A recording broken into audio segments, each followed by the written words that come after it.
In order to save a Wild West show from a rock promoter, the A-Team has to stop the A-Team.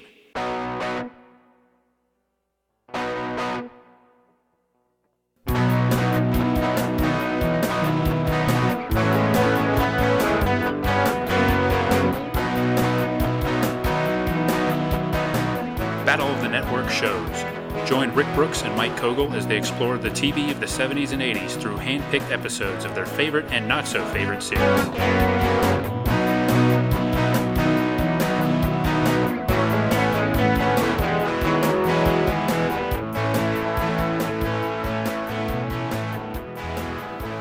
Welcome to Battle of the Network shows, Season 4 finale.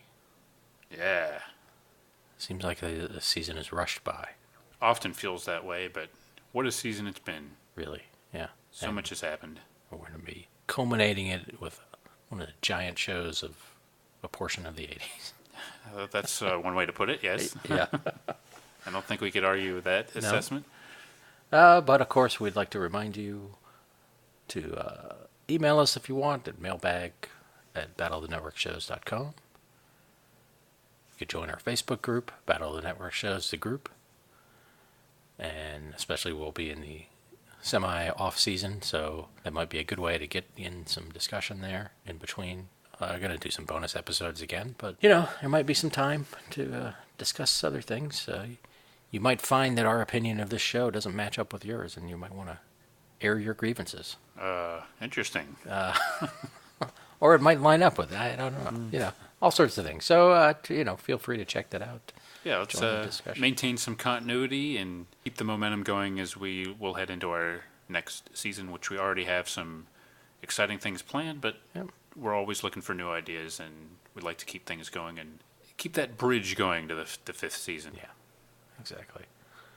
So with that, today we're going to be talking about the A-Team. Dun, dun, dun, dun, dun, dun. How can you not hear that theme song when you hear the word A-Team? I don't know. It's a great theme song. Again, the legendary Mike Post and Pete Carpenter. Yes. Who have not won a baddie yet. No? They've been up for baddies. But, yeah. They're always baddie players. But, yeah. Well, this could be their year. I have a personal connection to the A-Team theme song. Oh.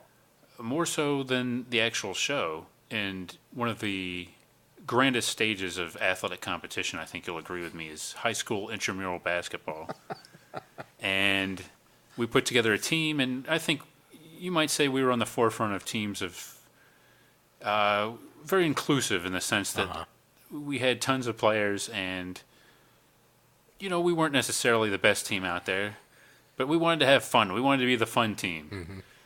And I think we're innovators in the use of theme music. Oh. So we came out to the A-Team theme song. Wow. Did you have strobe lights and things too? We didn't have a light display, no, just the music through a well-placed boombox. But yeah, and then other teams started having theme music as well. Wow. It's surprising that more teams didn't have theme music to begin with. Yeah. I'm fascinated by this idea of high school intramural basketball. Oh, yeah. We had college. It was a big thing. As a matter of fact, it grew very, very big. Like, tons of teams. There were there were female teams joining. There was, like every group, I think, in the school had their own team at some point. And you played at the school? Yeah. So it was condoned by the school. Oh yeah, it was official, and we don't need to get into this now, but there was after a near riot at one point, there was an edict, and we had to actually change our team name from the BMFs to something else, which was more of a coded reference to a profanity. Okay. We got, All right. And of course, part of the appeal was mainly, I think, for some people it might have been the athletic competition, but I think part of the big appeal was getting your own T-shirts. Really, that's the big part of it. Huh. Interesting. Making your own designs and getting your name on your T-shirt. So yeah. So, but the A-Team song, I think, made a big impression. It It establishes that there's going to be action, adventure, and all kinds of stuff going on. That's right. Yeah. Did you when you played it? Did it include the voiceover? Yeah. Okay. Yeah, that was part of the big appeal of it, right? Is that Right. voiceover makes it. Yeah. Letting us know the backstory of the A-Team. Yeah. Now, no disrespect intended to our veterans. None of us on the team, we were in high school, we didn't serve in Vietnam. Right. So that's one big difference between us and the A-Team. Yeah. And I don't think any of you would have been born when the A-Team was convicted of a crime they didn't commit. No. And I'm trying to think if any of us were convicted of crimes we didn't commit. That actually might have been, happened, or at least accused of some crimes and maybe some of us got away with crimes that we weren't convicted of. Those are typical things that happen in high school. Yeah. It was a ragtag band, I'll tell you that. Yeah. That's one thing you can count on. Right. Well, there you go. Well, so when did it premiere? 83? Yes, it was 83. It was right after the Super Bowl, legendarily. One of the first big, this is after the Super Bowl, and we can actually make a new show as opposed to just putting on an episode of MASH or whatever. Right. Because it's easy to forget that for a while, the Super Bowl wasn't the big national holiday it was, but it took a while for the Super Bowl to be seen as a launching pad for new programs. And I think the A-Team was maybe the pioneer in that regard, right? I mean, this particular episode was the third season. This was in 1984, so... Oh, yeah, okay. Working like fall of 84, yeah. Yeah, so November 20th, 1984, and this is about almost halfway through the third season. Yeah. So, the A-Team shot right out of the gate and was popular right away. Mm-hmm. I remember there being a lot of hype before it came out. It was very heavily promoted, and no wonder if you look into the origins of the show, because it seems like it was essentially commissioned by Brandon Tartikoff, right? And they sort of had this idea for a concept for a show. I would like to actually read from this. Oh. Maybe you read this article too, but there's a brief article from broadcastingandcable.com. But Stephen J. Cannell was getting some sort of award. I did not read this. And he explains the origins of the A-Team in it. I read the A-Team article in Foreign Policy magazine, I did not read this one, so please. So Cannell had a deal with ABC, and none of the shows were successful, so they ended the deal. And Brandon Tartikoff, who he'd known for a long time, approached him with this idea, and so this is a quote. Brandon's pitch was very strange. He said, "Have you seen The Road Warrior with Mel Gibson?" I said, "Yeah, Mad Max." He said, "Yeah, but the idea, it's not that." "Have you seen The Dirty Dozen?" I said, "Yeah, Lee Marvin." "Well, it's kind of that, but like Road Warrior, it's kind of not that." And he said, "You know that guy Belker on Hill Street Blues?" I said, "Yeah, the cop that bites everybody at the booking desk." He said, "Yeah, he could be in this show. And you remember Mr. T from the Rocky movie?" And I said, "Yeah." And Brandon said, "Well, he drives the car." And that was the pitch. That's great. And then, so Cannell and Frank Lupo, the co-creator, talked about it, and Cannell said he's quoting himself saying, "I think Brandon's just trying to tell us, just break all the rules you know and make a really out there show with different kinds of leading men that you've never seen on TV before. And in 3 hours, Frank and I created the A-Team." Wow. So that's beautiful. And this just definitely seems like a turning point in his career. I mean, he was successful, of course, but then he became more successful with this and various other NBC shows. Right. But also, I think in sort of maybe a change in the types of shows he was doing. Yeah, can this be the first Stephen J. Cannell show that we've covered? I think so. The end of the fourth season, the first pure Stephen J. Cannell. We mentioned him. Yeah. Of course, he comes up, but yeah, I think this would be prolific producer. Yeah, so it's known good that for we get to him. Being involved with the Rockford Files. Mm-hmm. Which, did he actually create that, or just was a spearhead? I think he was or a co-creator. I think he was the primary creative force behind that. And I don't think it's a stretch to say the Rockford Files is a higher quality show. I think we can go ahead and say that. A different quality. Mm-hmm. Greatest American Hero, Hardcastle and McCormick. These are all shows before that, before the A-Team. Yeah.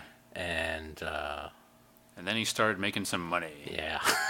A-Team and Riptide, and later the sort of cable or syndicated things like Silk Stockings and Renegade. Yeah. Street Hawk was one of his, maybe? Or Might have no, been. no, maybe that I'm was thinking Glenn of Larson, I think. Okay. Yeah. But, he was all over NBC. A lot of people probably remember that he would, in the end credits, he would show up and typing and throw a piece of paper in the air and it would animate. Yeah, that freaked me out as a kid. All those live action credit title card things, they freaked me out. That one was almost as scary as the end of Taxi. Right. It was just like, whoa, where'd this guy come from? And he's throwing paper all over the place. Right. I didn't really care for that. I remember that making an impression as far as really this is a guy as a writer and he made this thing. So in that sense, it was important, I guess. And it had that sweet lick, I'm sure also from Mike Post. Actually, I watched a bunch of those Academy interviews with Mike Post, and which were really interesting. And he seems very down to earth, but he had a really good story about how they met, which I won't. Maybe we can put in the YouTube playlist. Oh, okay. But, sounds good. They did everything together in terms of him doing music for shows, like he did it for all those and Botchko and. So yeah, that's kind of a wild pitch. Yeah, let's pour out an icy for the late Brendan Tartikoff because that's genius to take those elements and tell somebody to put them in a show. He's made a big influence on just this season of our show too. Yes. So he pitched Punky Brewster, right? Mm-hmm. Yeah. Yeah, and the A-Team. Guy was always thinking. Yeah.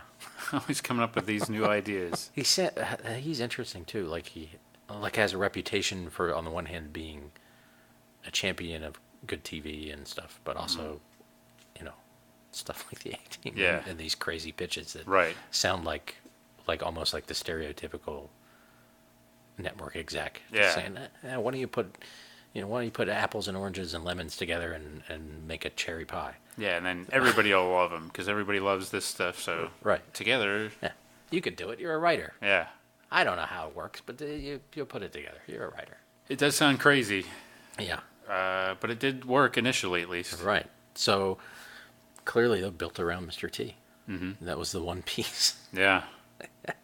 I mean, he was certainly a leading man that you didn't see on TV up until that point. No, not in any way, really. And, of course, the other, George Papard as Hannibal, which I guess he wasn't the first choice for that. No, I didn't know that. That's interesting. It was James Coburn. Yeah, that would have worked. Yeah, Coburn would have been great. Yeah. George Papard is a movie actor. His movie career kind of hit the skids a little bit. Then he was popular on Banachek, one of those mystery wheel movie kind of deals. And then, again, didn't seem to be doing much until his career was kind of down again until the A-Team came along. Did we mention on the Dynasty episode that he had been originally cast in the Blake Carrington role and got fired? Yeah, that he didn't seem to get along well with others a lot. That seems to be a recurring theme. Yeah, so Mr. T's character, of course, was B.A. for having a bad attitude, but in real life, apparently George Papard had a bad attitude. Yeah, it seems like behind the scenes there was a lot going on in this show. Yeah, I watched a thing on YouTube. I feel like maybe part of that had been in one of our playlists before, but like this crazy British guy running around trying to reunite the A-Team. He's running around Hollywood. So it's kind of like the one, the VH1 show where they put bands back together. Yeah, the bands reunited. Except for that he's running around and ambushing them and, trying to get answers to certain questions like, what was George Papard a jerk? Yeah. Why he keeps saying, why did it get canceled? It was the biggest show in the world, but by the end of its run, it had gone from being in the top 10 to not in the top 30 at least. Yeah, it plummeted. Yeah. So I think that's the answer. People stopped watching it. Yeah, that's probably why it got canceled. Oh, right, yeah. But he got in this one thing, he ambushes Dwight Schultz in an animation studio when he's doing voiceover and talks to him And then he sits down and talks to him a little bit, and he says that the first day on the set, George Peppard just told him, "I'm not a very nice man." Oh, well, at least he was upfront about it. Dwight Schultz says, yeah, he didn't really like Mr. T, especially. I think that's where the main tension was. Some jealousy, probably, right? Yeah, I think so. Well, Mr. he probably T assumed he would be the star of the show. Yeah, which technically is the lead, but he's not the star. Right.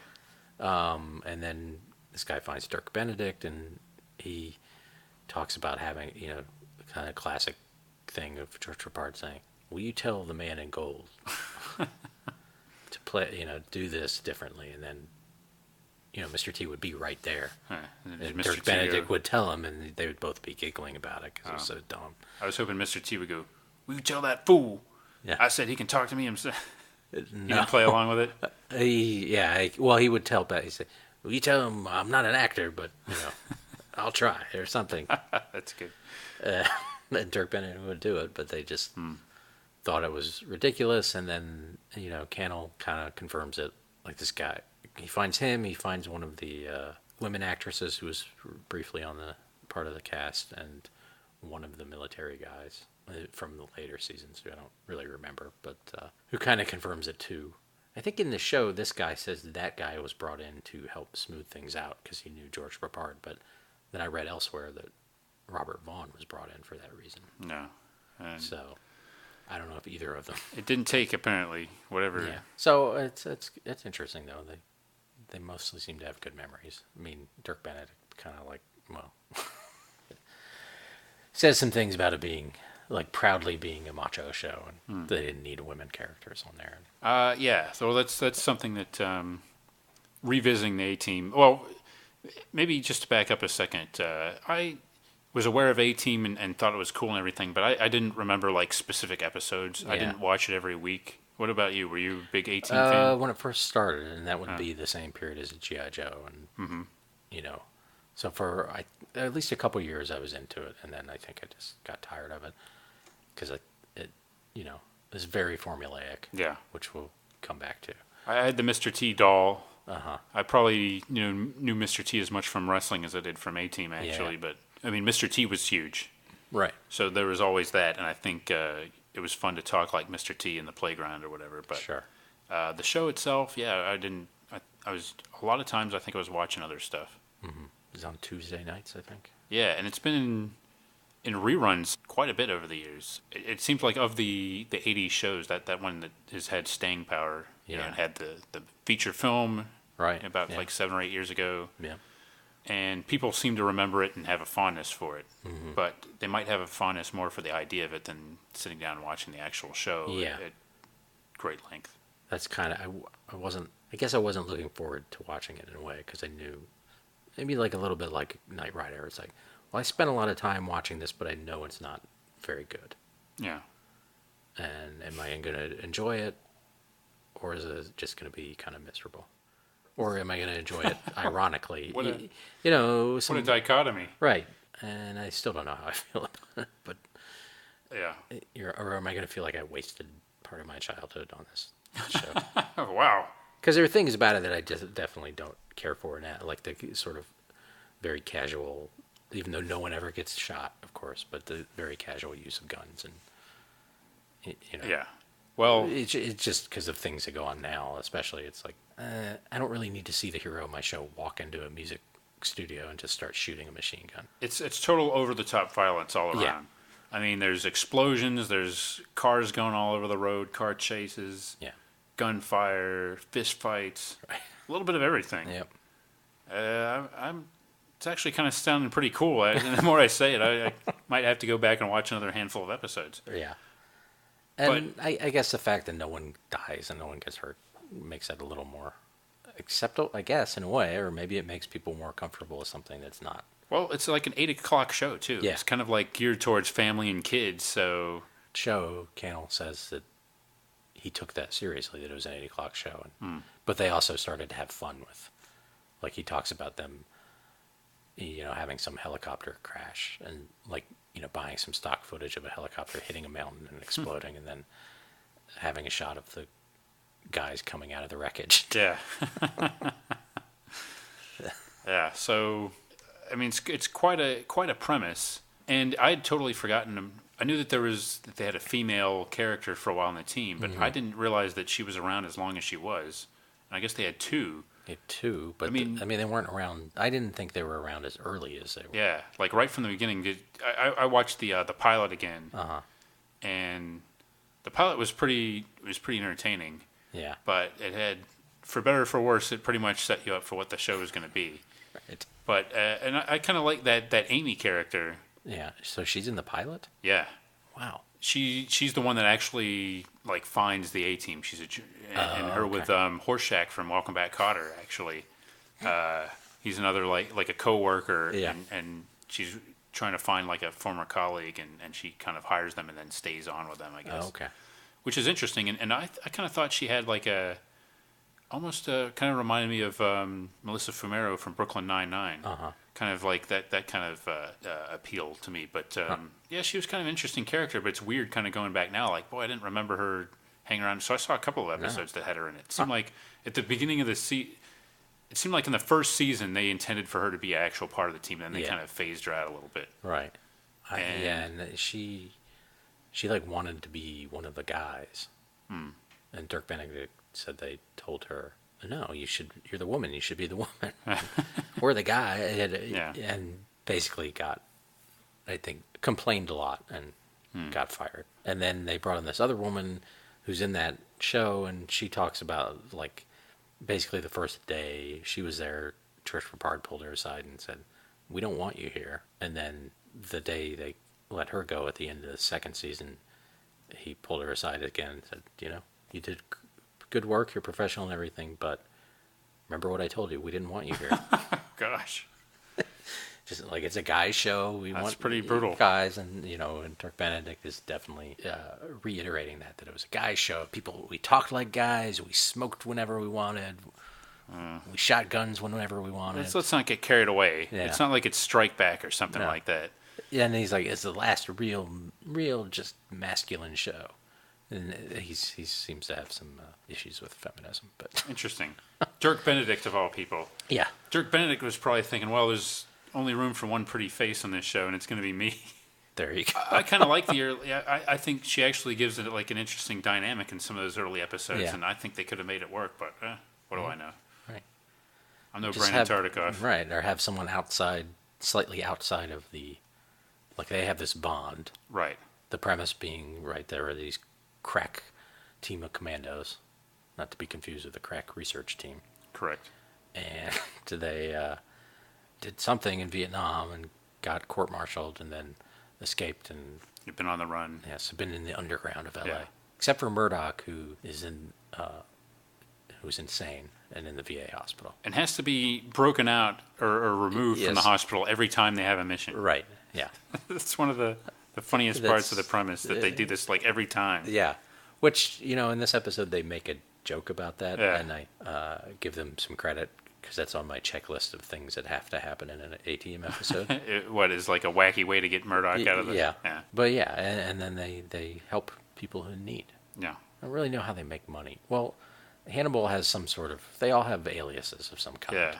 And I know he's a stunt man, or works in the movies, wears monster suits and things. Yeah, he's always got some kind of movie project. He seems to have aspirations for really making it in Hollywood. And I guess Face and BA. I mean, Face is a con man, so he's probably running cons. Yeah. I don't know. BA, maybe he just sells a chain. Yeah. Every now and then. One by one. Yeah. Or maybe just melts down a few links every now and then. Right. And of course, he's got a lot of mechanical skills. Yeah. And he doesn't like to fly. Doesn't like to fly. We didn't get that. So as we go through it, I'll go through my checklist. Okay. But so the two missing things from this episode: flying scene of any kind, and BA having to be put to sleep to get on an airplane or a helicopter. Those are normal staples of any A-Team episode. Yeah. Yeah. I think they hit every other mark. Right. Yeah, so that's the gist of the show. And so Hannibal's the leader. He comes up with the plans. He likes it when they come together. Mm-hmm. Face is the con man. Hannibal also wears a lot of disguises. I guess they all do, but Yeah, Hannibal seems to be the disguise expert, yeah. I guess. He relishes it. Yeah, face is smooth. He's the face man. He seems to be like the second banana. BA is the driver and can build all sorts of stuff. Mm-hmm. And of course, he's Mr. T, so he can do some punching. Mm-hmm. And then Murdoch is the pilot, but he's also crazy. And they have a cool van. And there's the team, yeah. Yeah. Well, should we get into this particular episode? Sure. This is Season 3, Episode 9, as I mentioned, called Showdown. Mm-hmm. And it premiered November 20th, 1984. Tuesday night at 8 p.m. Now, would you like to hear what it was up against? I would. This may be an explanation of why the A-Team was so popular. Or maybe it's the other way around. Maybe people didn't want to go against the A-Team just yet and were hesitant to put top competition against it. But this lineup I'm going to read to you is like a lineup of failed shows and spin-offs, okay? Okay. So on ABC this night, there was the Fallops, Bleeps, and Blunders, their attempt at a practical jokes and bloopers show. That. Followed by Three's a Crowd.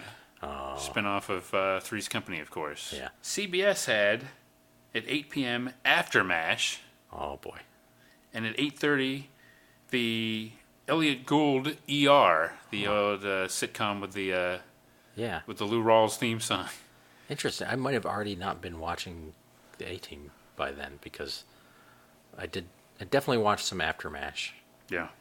But ER I might have watched a little bit. Yeah. I remember watching that ER. Yeah. And I also remember the Fallops, Bleeps, and Blunders. Fallops, Bleeps, and Blunders. And thinking it was like a second rate. Well, I see one problem right there, right off the get-go. Yeah. Only a half hour, that hardly gives you enough time for Fallops, Bleeps, and Blunders. Right. It might give you time for Fallops. Yeah. Or Bleeps. Yeah. Or maybe some Blunders in there, but not all three. Not all three of them. That's cramming too much into one 30-minute time And slot. of course, they're leaving out one of the hallmarks of the originator of the TV's bloopers and practical jokes, which is practical jokes. Yeah. And I'm guessing, I don't remember enough about that one, that they didn't really, it was just like a string out of bloopers. Yeah. Like without context. Did they have a host or anything? I believe that was the one with Don Rickles and Steve Lawrence. Oh, yeah, that's right. Yeah. I mean, I think they might have had some set segments, but were there really that many bloopers to go around in 1984? Apparently. People loved them. Yeah. You have to have a second bloopers show in prime time. They got tired and, moved on to home videos. Yeah. They wanted to see bloopers in real life. Exactly. Not actors. Yeah. Yeah. So that was the competition on this Tuesday night. This pre-Thanksgiving Tuesday night for the A-Team. So it's no wonder the A-Team was winning its time slot regularly. Right. Yeah. So this episode has an intriguing premise. It's called Showdown because it pits the A-Team against the fake team, the fake A-Team. Yeah. I kind of like that idea. I like the idea. We both did. I guess that's kind of why we chose the episode. Not sure I liked the execution. The execution was a little disappointing, wasn't it? Yeah. Well, in terms of the fake A-Team. I built it up a little bit more in my mind, I think, than what we actually got. Yeah, I thought we were going to have some cool character actors. Yeah. Who looked a decent amount like the other people. Right. They could credibly be imitators. So, first of all, as Murdoch points out, they don't have a fake Murdoch. So that's a problem. But that maybe had created one of the more interesting story points. But two of the fake A-Team don't even get credits. They're not even co-stars. They're nothing. That's right. The fake BA and the fake face, who's just a dude in a flannel shirt. Yeah. I mean, he's got nothing. At least the other guy, the fake BA, is a big black guy. Yeah. I mean, he's closer, but only the Hannibal guy tries by chomping a cheap cigar. Yeah. Which is interesting. Of all the details, Yeah. That's the one that they latch on to Right. for this fake team. Yeah. And then they have a black van, but it's a generic black van. Yeah. No stripe. Now, for storyline purposes, it sort of makes sense. And you could argue, okay, well, they're the shadowy team, and it's 1984. It's early. Yeah. Maybe you could get away without, people would just accept if you had like four guys or a couple guys doing adventures and stuff. Right. Creatively, though, I think the A-Team show it could have delivered more in this. Yeah. It's definitely a good concept for the show. Yeah, it's a lackluster effort, I think. Yeah. And maybe, I don't remember, maybe there was some other sort of, not specifically fake A-team, but a mirror image team that they had to deal with on occasion or something. Probably not. But, Yeah. That would have been okay, too. Right. A team with similar skill set. But the existence of this fake A-team comes up in a newspaper, and, of course, the A-team has to go investigate, and that also catches the eye of military and becoming Battle of the Network show's MVP, Bill Lucking. Yeah, real utility man. As Colonel Lynch, who I guess in the first season was the main military stooge. Yeah. And then later as Lance Legault, and then later a couple other people. Yeah, this guy is obsessed with finding the A-team and bringing them to justice. Yeah. So he goes to investigate, and this is all happening at the Captain Winetka's Real Wild West show. And this rock promoter, played by another returning actor, Michael Delano, who was the villain in Wonder Woman, the Disco Devil episode. He's a rock promoter. I don't know what he is. He's a drug smuggler for sure. Yeah. They call him a rock promoter. But he's also like producing an album. Yeah. He seems to have a recording studio. I don't know. They don't really clearly define. Producing the Cave-Ins. Yeah. I'm intrigued by them. We didn't get enough of the Cave-Ins either. No.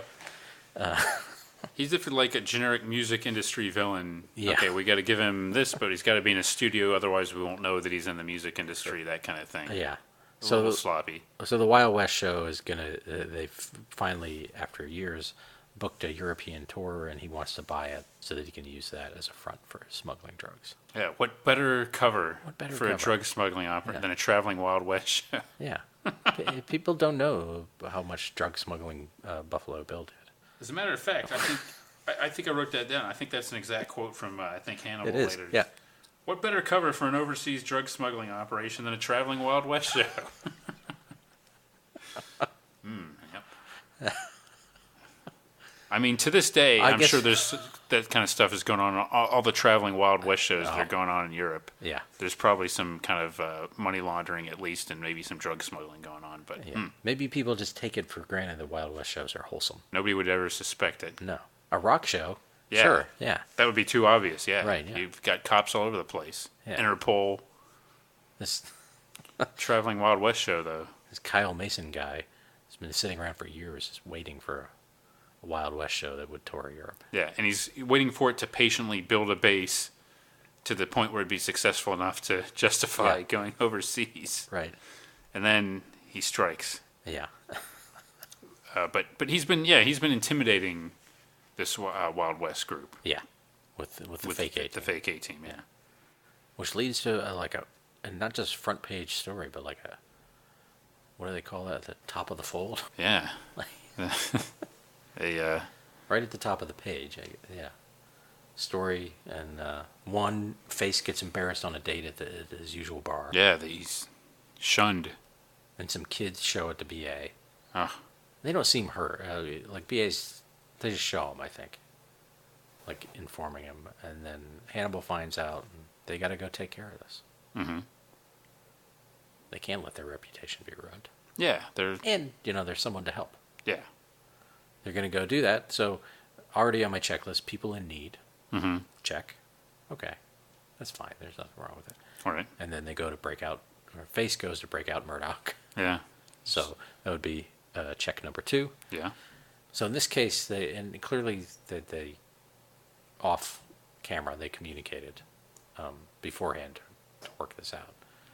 Face goes in a military uniform and says there's some sort of radiation. Oh yeah, testing. There's a flood and there's radiation. Yeah. It somehow upset the X-ray chemicals or something. So they have to get this one inmate or patient out of his... Right, and Murdoch, meanwhile, has caused a flood in his room. And Face breaks him out.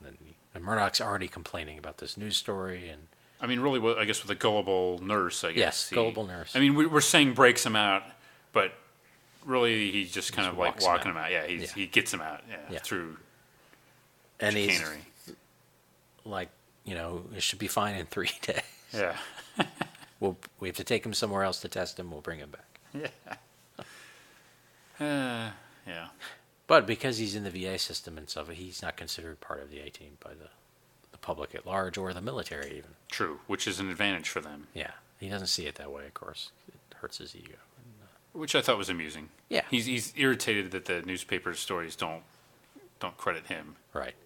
As one of the gang. So yeah, I like that. So, and I guess this also checked off Face running a con.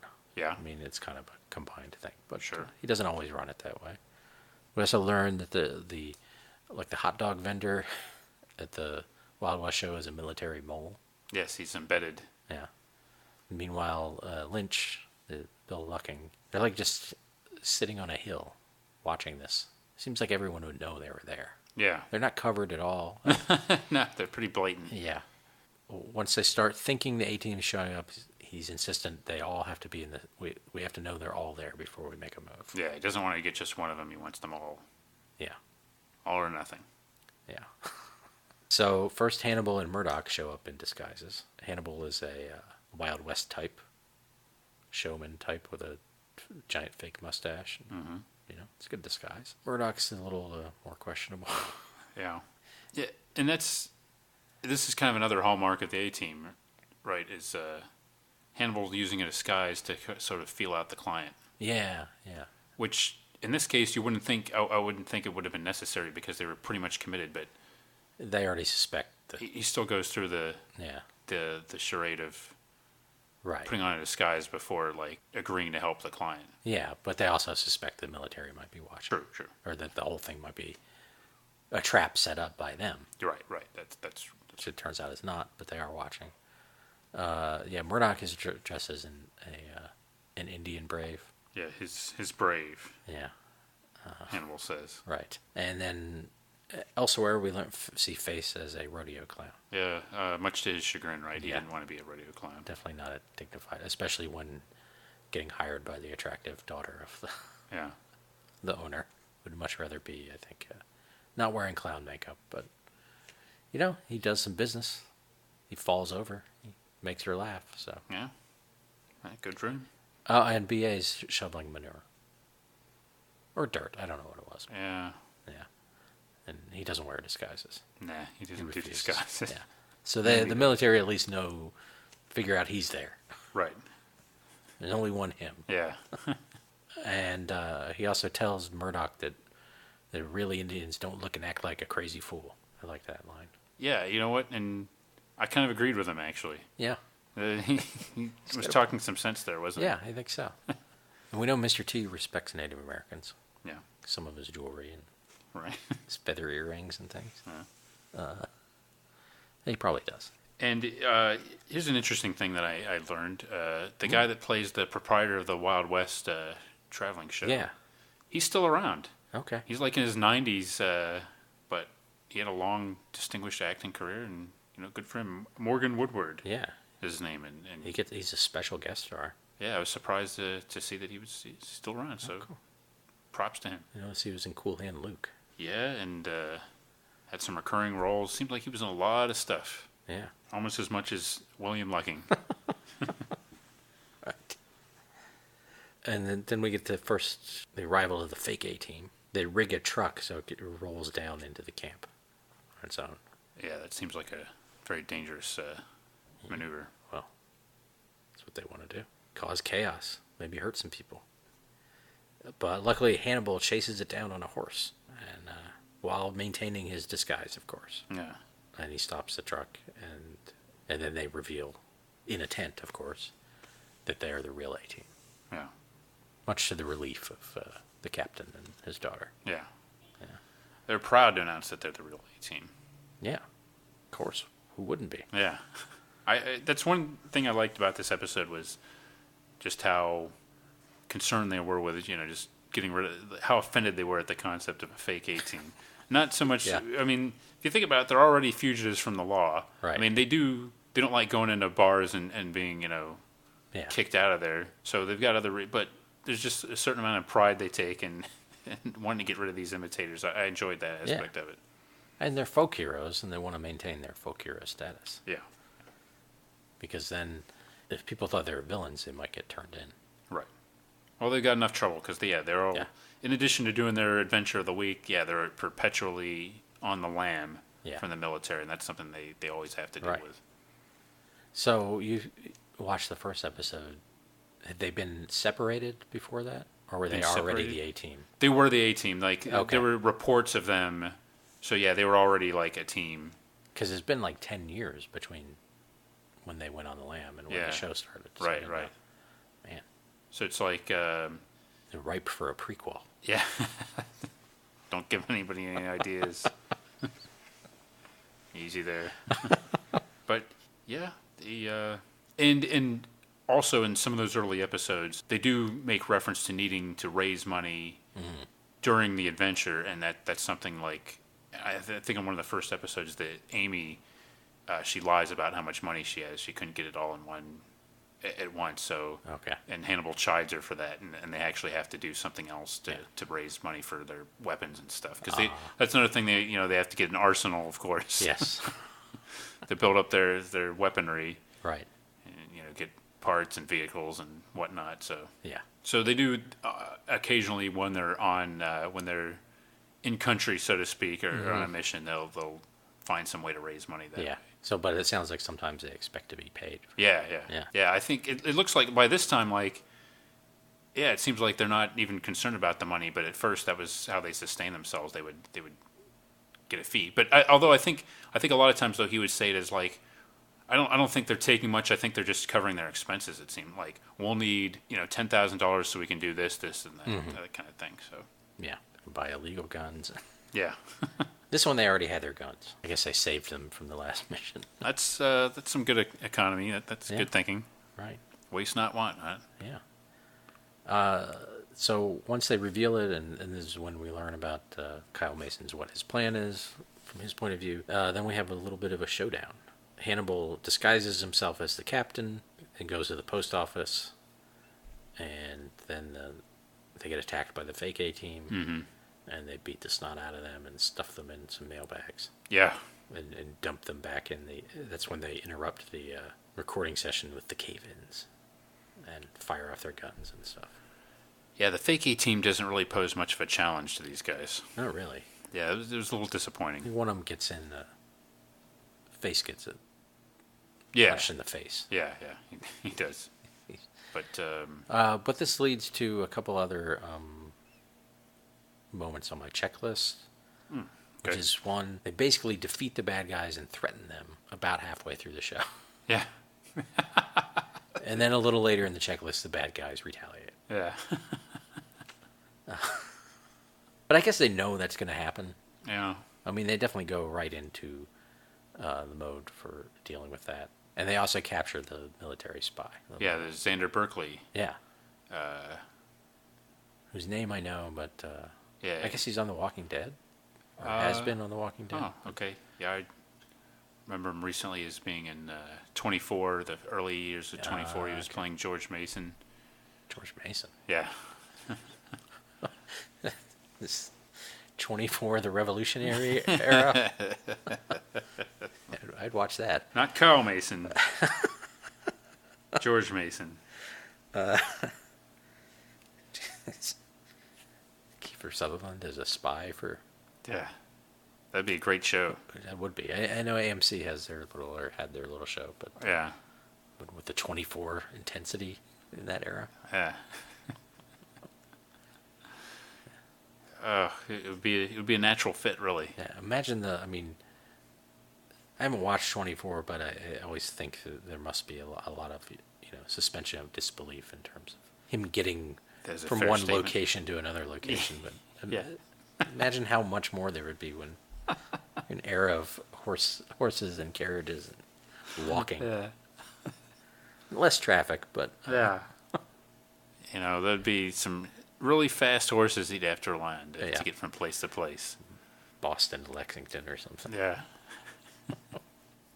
That'd pretty much be the show. Yeah. He'd be like racing to get to Lexington and hey, what happened? Where were you? You said you were coming to help us. Hey, Yeah. I had to take my horse came up lame and I had to get another horse. Right.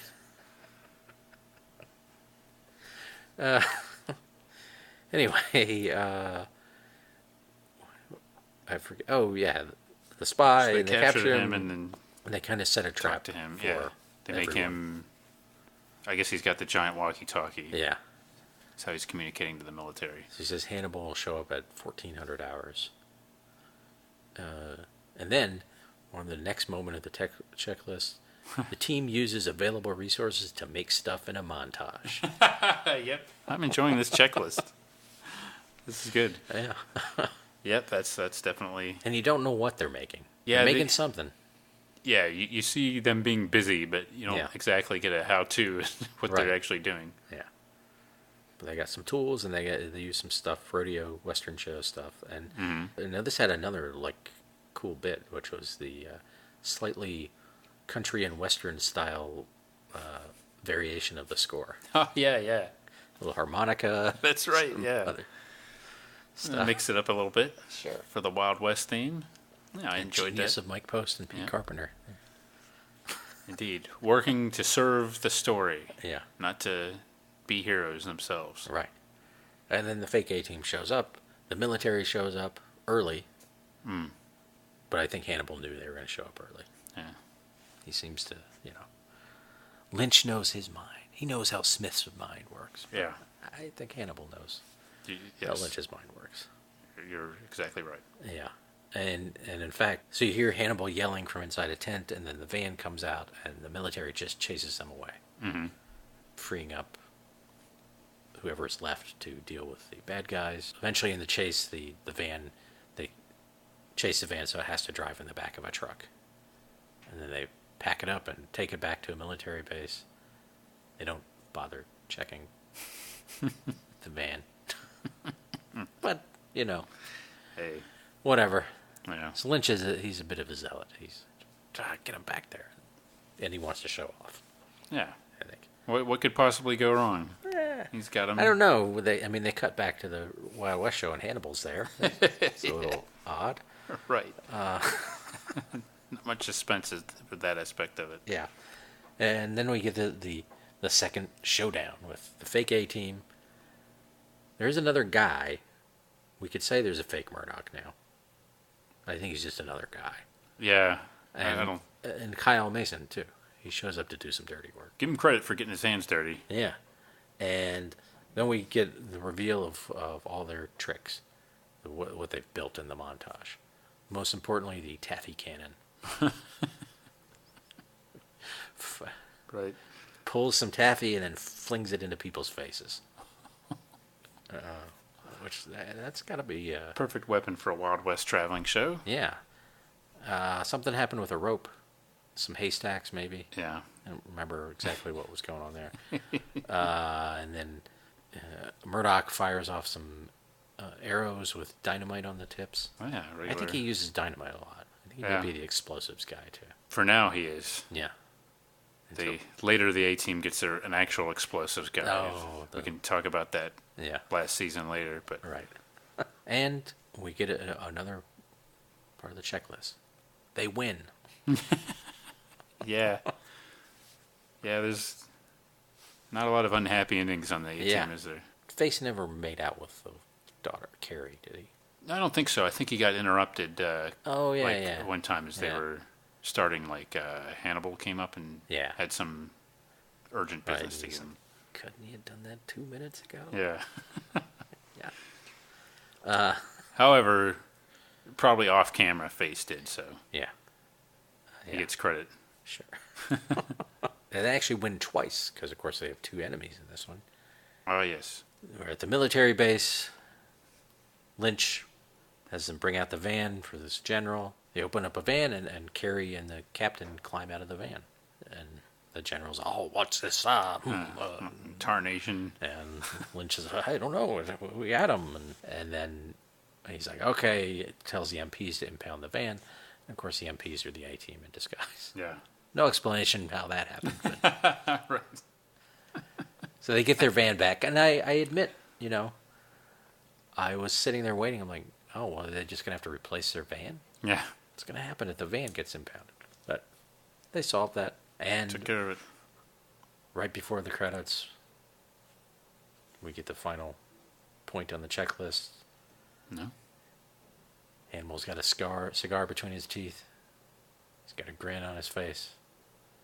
He says, "I love it when a plan comes together." Yep. He gets in his catchphrase. Yeah. They pretty much got everything in there. They got a good deal of their... I probably left things off, but yeah, you know, it was definitely a formula to these. Oh, that's for sure. Yeah. And, you know, another big thing about the A-Team, which really stands out to me, is the exposition. I think every episode I watched, it has several cases of people just really explaining the whole thing, and then they'll explain it again. You know, you're right. They'll be vague about details of their plan until it happens. But as far as like the actual situation, the dialogue is so geared towards just explaining. It just blatant exposition. That seems to be a big thing on the A-Team. So, like in this case, like the repeat of why this guy's harassing them, and right. What better cover than they kind of make that point several times, right? And it's not like you'll get the bad guy will make it. You get like the victim will make a point, and then the bad guy will make a point, and then Hannibal will kind of make that same point later as he's explaining everything to whoever, to the team or whatever. So it's not the highest grade TV writing, I would say. Right. Yeah. It's a shame. Now I'm thinking about it, and I mean, in a certain sense, like Chips and Love Boat, it is just doing what it does, and it doesn't have higher aspirations, and is fairly successful at that. I do think I enjoyed this a lot more than Knight Rider. Yeah, it's fun for what it is, but it's disposable, definitely. Yeah. And I don't really have a desire to go in and watch a bunch of these. No. Some of these other shows we covered we say, oh yeah, let's check some more of those out. A-Team, not so much. I think I'm good for a while. Yeah, I mean, I might look into it. Yeah. There's one other really good guest star or something, maybe. But based on this, it doesn't seem like they're really going for big guest stars. They're just going for more your working actors, which, of course, we enjoy the working actors. But, right. It seemed like a missed opportunity, as we said, though. And I mean, I think, like, if you asked people to name an episode of the A-Team, probably some of the guest stars would be the ones that would pop up, right? I guess. Like the Boy George episode is maybe the most famous one. Even though I don't think it's really indicative of the show as much as like this is. But Boy George and Hulk Hogan was on.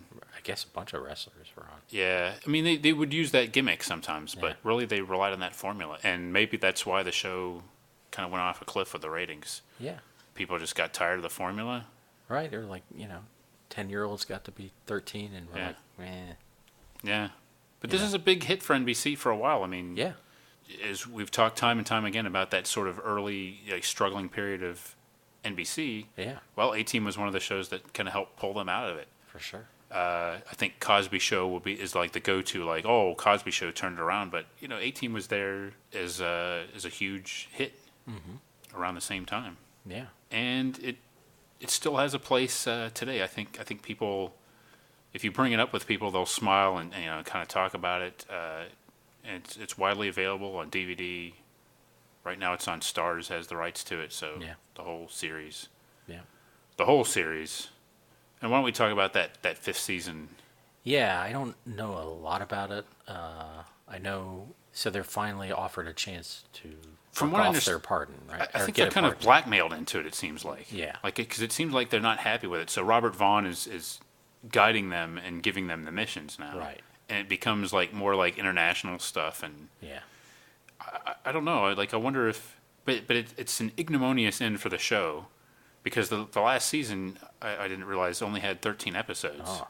And the ratings were so bad that NBC didn't bother picking up the back 9. Yeah. So they just went out with 13 episodes in that fifth season. And was the first season short too? I mean, it started late. So. Yeah, I think maybe it started after. Yeah, so the first season was short, then 3 full seasons. So you had 5 years, but it's really only maybe, is it even 100 episodes? I don't even think I think it's 98. Okay, yeah.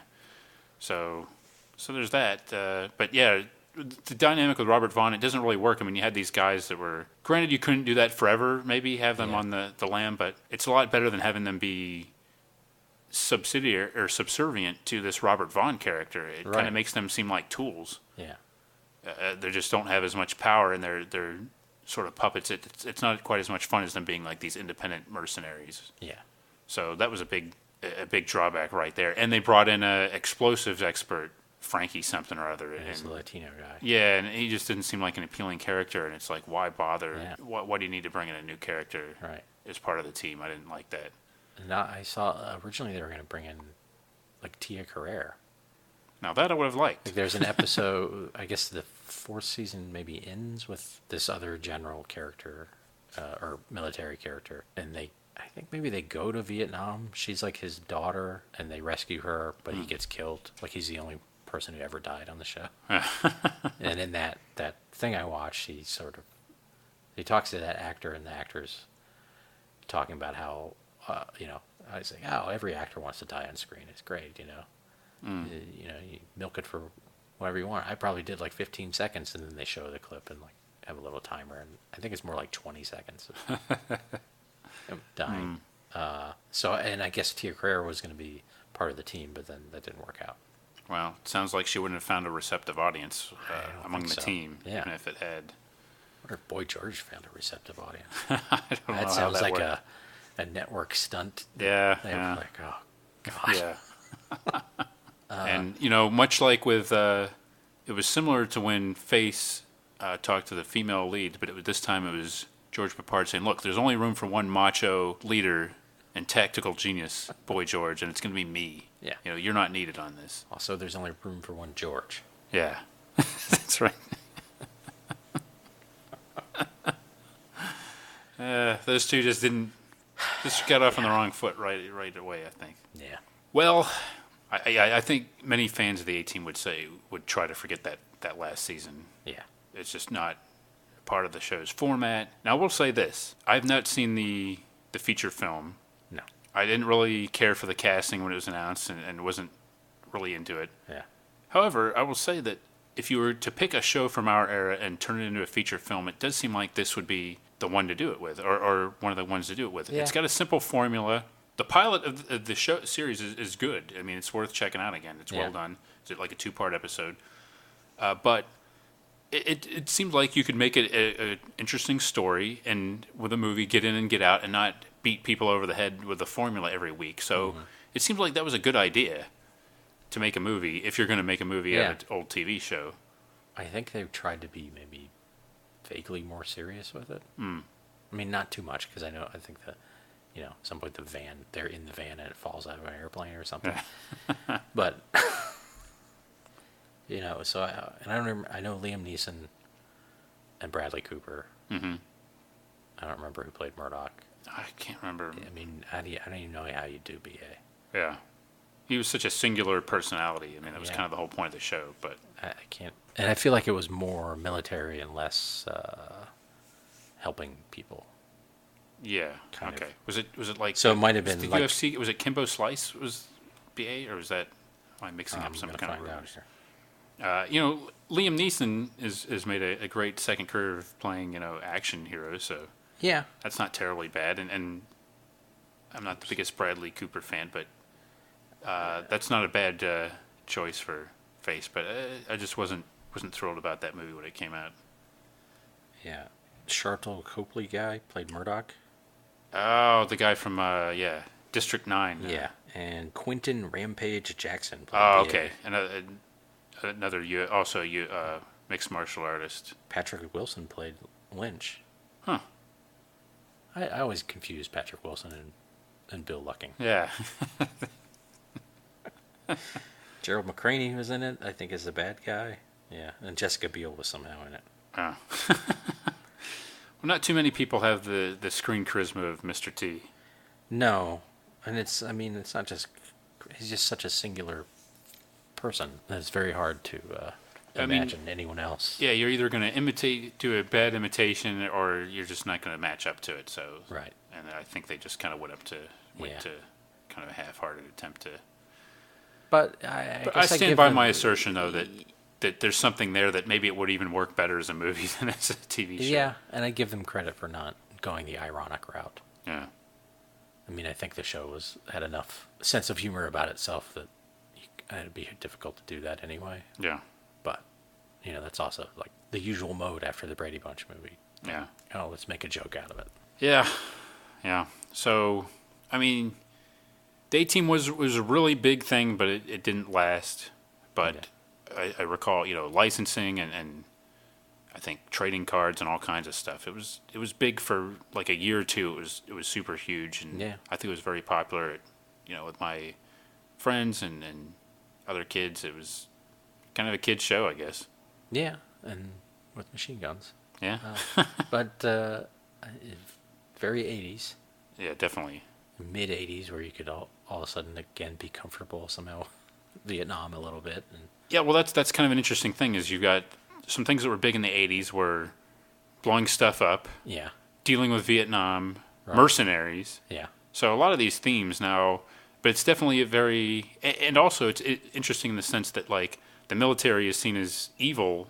Well, not evil, but the military is like the antagonist because they're out to get the heroes and they've wrongly accused them. So it's kind of an anti-military kind of thing. But I wonder if that's why one of the reasons they changed the theme. Maybe they thought that people, it was Reagan's America. Maybe they thought, we'll kind of remove this military aspect. Although Robert Vaughn wasn't exactly the most sympathetic character, so I don't know what they were doing. Yeah, I don't know. Like I saw some quote on Wikipedia, but it was from a British critic or something saying it was calling it very right wing, in the sense that even though they're against this military authority, I think that they tend to reestablish the status quo for people. Well, that's a good point. And guess really, they're mercenaries, and that's kind of like, if you think about it, you think pro-military, but actually there is more to it. There's like sort of that, what you call like the right-wing fantasy was mercenaries and stuff like Rambo and stuff like that. Individuals going down and taking things on their own without red tape and bureaucracy, right? Yeah. And going and getting the job done, and that's kind of again, not to get off on a tangent, but the whole Iran-Contra thing, and a lot of it was sort of like getting rid of the forces against you and bucking the system and just doing what's right, and which is usually just like kicking somebody's butt and blowing something up. Yeah, and that's kind of what the A-Team's all about. Yeah, pretty much. Kicking stuff. Well, what did he? Kicking someone's butt and blowing stuff up. Yeah, not necessarily in that order, but no.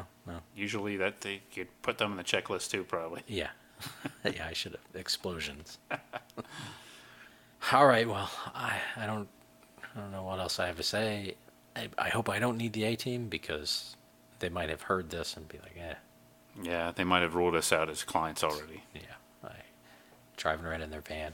Maybe if they did an updated A-Team like TV show, I would enjoy seeing that scene of like them fighting over what podcasts they were going to listen to. Right. While they're driving around. Well, if you could update it and still have Mr. T. I mean, the other actors, that would be fine too, but maybe have a younger A-Team. Mm-hmm. But with Mr. T. As he is now? Still at his age, just like he's mentoring the new team. Yeah. Well, again, don't give anybody any ideas. Franchise. Don't give any ideas here. So no prequel. It's funny how many ideas you have to extend this franchise for a series that you are not that high on. Well, I would be okay with the money. I can understand that. Yeah. So, really, I think we learned that the true mercenaries in all this are the podcasters. That's They're the ones that are really in it for the money. Yeah. And boy, are we raking it in. Uh-huh. Yeah. I need the A-Team's help on that. Okay, season finale, folks. Yeah, if you feel differently about the A-Team, let us know. Please, yeah. I think it's still an appropriate season ender. Yep. We went out with a bang, an explosion, a bare knuckles brawl, and all that. Yeah, and frankly, they didn't have a helicopter scene, and we should thank them for this episode not having one. Yeah, we're tired of them. Yeah, we didn't have certainly not an extended helicopter scene. Yes, no. For a change. Yeah. That may be the biggest shock of everything here. Look forward to some bonus episodes and, of course, the baddies. Yep. Will the A-Team win some baddies? Who knows? We don't know. We don't even know what the nominees are yet. No, we don't. Best female performer? No, wait, no. There's not really a... No, I don't think that'll... Best William Lucking performance? Well... It's going to be a tough category. Yeah. Best performance by a van? Well, now we might be talking there. Yeah. All right. See you at the baddies. This episode brought to you by Captain Winetka's Real Wild West Show, home of the Taffy Cannon. This episode also brought to you by the A-Team. If you have a problem, if no one else can help, and if you can find them, maybe you can hire the A-Team. This episode also brought to you by Plans. You'll love it when they come together.